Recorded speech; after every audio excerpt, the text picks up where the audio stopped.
just me today. Just going to run you through very quickly a couple of the layout situations that we've got going on within the van, and it's mainly to do with the services. And so that's what this video is about. I'm going to take you into the van and show you where we're going to put our water tanks, water heater, diesel heater, batteries, and how we're going to get the cables and everything to feed through to the rest of the van. So enough talking, let's show you. Okay, so layout. This is a thing that I've had to get my head around because there's a lot going on in here. I obviously want to have the water tank inside. Here we have the 125 litre water tank. There we have the 30 litre calorifier. I wanted all this at the front, so this Ducato is front wheel drive, so it's not 4x4 or anything like that. So from my experience of driving in the snow and in icy conditions and things like that, it's better to have as much weight over the drive wheels as possible, and also that applies for braking too. So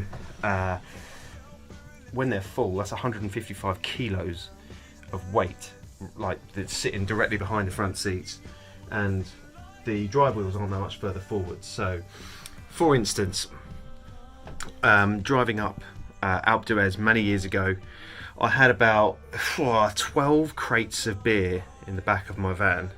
But on the way up, one thing I noticed quite a lot on the bends of Alpe d'Huez, and even though this was in the bone dry sunny day, is that I noticed bits and pieces of wheel spin whilst coming up, turning the corners, and it was mainly because all of the weight was over the rear axle, and you're essentially going up a hill like that, trying to drag the van up whilst all it wants to do is bounce off the rear axle. So getting as much weight forward as possible is my plan. So fresh water, hot water, and then running around here underneath these seats I'm going to have the batteries. At the moment we're planning on two fairly hefty ones. The likelihood is we'll probably use our 460 amp hour batteries, and we're going to have two of those. Yeah, those are going to be positioned underneath the seats here and here. So again, more weight towards the front. Obviously children are going to be sat in their seats here, so again more weight towards the front. Me, fat boy, I'll be sitting at the front driving, so again more weight at the front.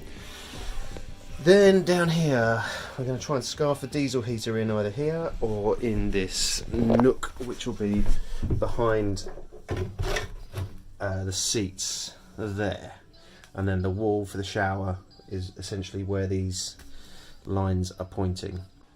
Alright, so a large part of what I've been doing here today with getting these bits kind of in has been just trying to work out if I've got enough room for where the batteries are going to be underneath the seat, to then decide where to position the links, the inverter and all that kind of stuff. And I think what I'm going to do is put them in low and up against that insulation which is there, and then that's all the big cables taken care of. So the 95mm cables will go from under the seats to the links, to the inverter, and then off to their respective loads.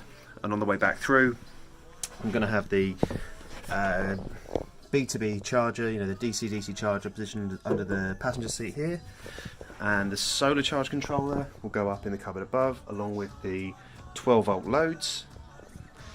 The distribution board for all of the higher voltage stuff will be up there, and then the cables will then feed over to where they need to go.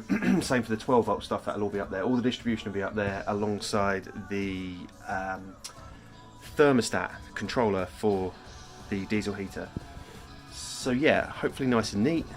Big stuff at the bottom, smaller stuff up top, and then I'm going to, well, part of the reason why I'm having to do all this now is because I actually want to get the conduits in place so that I can then get on with the insulation, and then I can just feed the cables down through the conduits. That's my plan.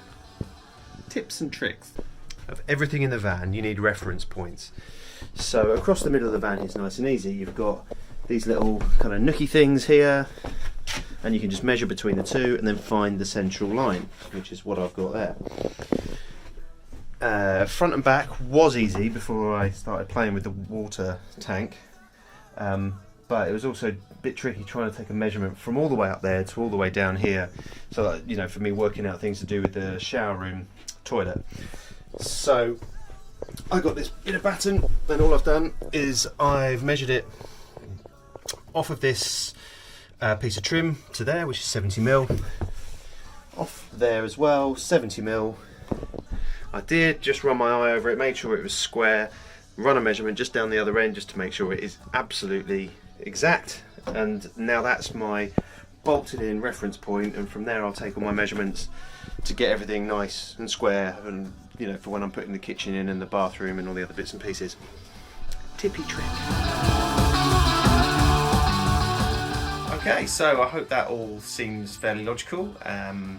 If there's anything you want to ask any questions about, leave us a comment in the comments thing below, and yeah, we should get back to you. Meeks is a bit busy this week, so that's why you've just got me, and so for that I apologise. Yeah, the next videos that we got coming up are going to include installing the conduits and also fitting the overhead cab storage sort of area, and then that feeds into then putting all the fluff insulation in. So those are what we got coming up next, and so yeah, stay tuned.